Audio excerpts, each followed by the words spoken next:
So welcome everyone to xPotomac. I want to take a minute to thank our sponsors, even though Geoff already thanked our organizers. Strategy JQ, thank you. Vocus is our content sponsor. They're taking care of our video today. I don't know if anyone from Vocus is here. And our media sponsors, Capital Communicator and Potomac TechWire. All must-reads in the area.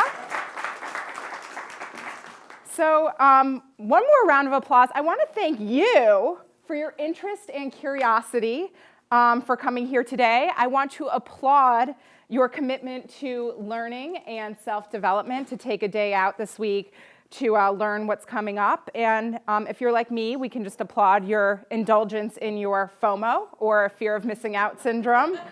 If that's what brought you here today, that's fine by me. Either way, you are here because you are a pioneer. You are here because you want to explore the question, what is next? We're going to be talking about some pretty advanced and sophisticated ideas for moving forward in the digital space. And you're going to go back and you're going to take these ideas to your bosses and your clients, and they're going to shy away from them. And they will do that just like they did a couple years ago when you told them that they should start a blog. So this brings me to the evolution of what used to be known as BlogPotomac. So I want you to picture the ubiquitous image of the caveman as he evolves and he gets more and more upright. Picture that as Geoff Livingston, if that helps. Okay. Just keep that in the back of your mind. Now, how many of you were at the first BlogPotomac in 2008? Let me see hands. It's okay, you can admit it. I was there. Okay.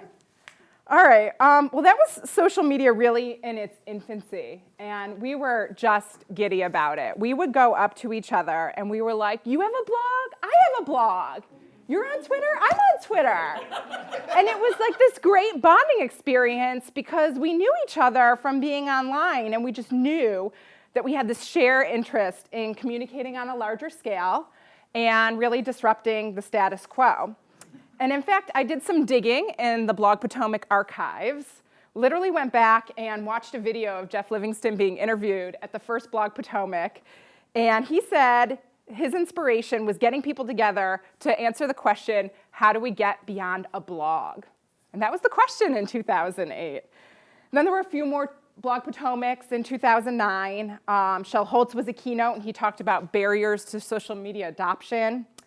Scott Monty had just joined Ford, and we saw our "you're on Twitter, I'm on Twitter" friends starting to get real jobs, real companies. And in 2009, we were sort of post-Obama world. We were talking about things like ROI and personal branding, and we started to talk about Gov 2.0, and Twitter was no longer a small village. It was a booming city. And now it's 2013, and look at us. We are here. It's no longer called BlogPotomac because that's way too narrow. This is xPotomac. This is like infinity Potomac. And we're walking up right now in that evolutionary chain. And Twitter is now a sprawling metropolis that we just can't wrap our brains around. And we're here talking about topics like voice search and Google Glasses and digital ubiquity, which we'll learn what that is later, and even the visual revolution. So some really mind-blowing, groundbreaking stuff, which I'm so excited to be a part of.